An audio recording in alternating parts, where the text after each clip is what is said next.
Ohne Pandemie, ohne Corona wuselt es halt einfach. Hier ist einfach immer Bewegung und es ist ganz schön traurig, wenn die Halle so bewegungslos ist wie jetzt gerade. Eine Halle ohne Leute ist einfach eine leere Halle und sonst nichts. Das ist keine Seele.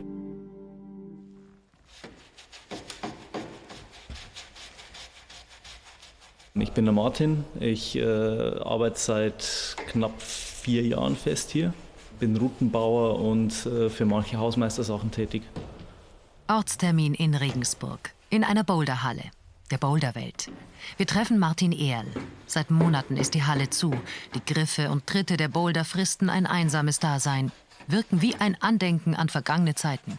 Es ist vor dem Lockdown noch geschraubt worden. Der gehört halt einfach gemacht, sonst macht er ja keinen Sinn in der Wand. Als Routenbauer ist Martin in Kurzarbeit. Er hat deshalb gerade mehr Zeit als sonst. Die nutzt er in der näheren Umgebung seiner Oberpfälzer Heimat. Denn Martin ist nicht nur an Kunstgriffen zu Hause. Seine große Leidenschaft ist das Erschließen neuer Kletterrouten am echten Fels. Das ist schon ein bisschen der Drang, was zum Klettern, was noch keiner irgendwie vorher angelangt hat. Auch die Linie so einzurichten, dass es für mich passt und für alle anderen dann auch. Und es ist einfach auch handwerklich was Stehendes, wenn man einen Haken sauber gesetzt hat. Heute will Martin in einer von ihm erst begangenen Kletterroute einen zusätzlichen Bohrhaken anbringen. Man sollte sich schon Zeit lassen dafür, weil so schnell einmal anreisen und das einfach machen, das klappt meistens nicht. Manche Gebiete muss man ein bisschen mehr irgendwie schauen, wenn man hinkommt. Da ist es jetzt alles ein bisschen unproblematischer, also von da kann ich mich einfach locker runterseilen. Die Kletterei soll noch sicherer werden für alle, die sie wiederholen wollen. Deshalb ein zweiter Umlenkhaken am Ende der beliebten Route. Als Erstbegehr entscheidet Martin über die Absicherung.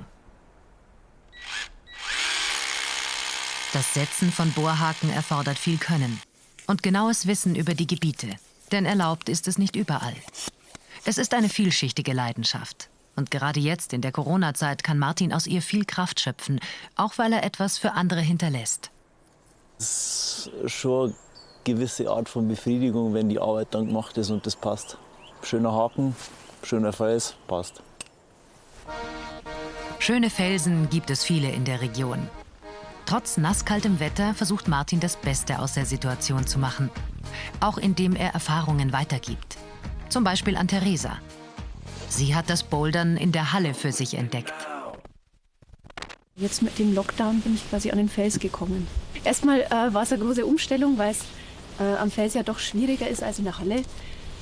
Und unter anderen Bedingungen. Es gibt nicht viele Möglichkeiten, aber an sich finde ich es toll, an der frischen Luft sich zu bewegen. Man merkt ja die dritte unten, die dritte Reihenfolge ist wichtig, dass du da schön durchkommst. War das der da? Ja. Jetzt? Mhm.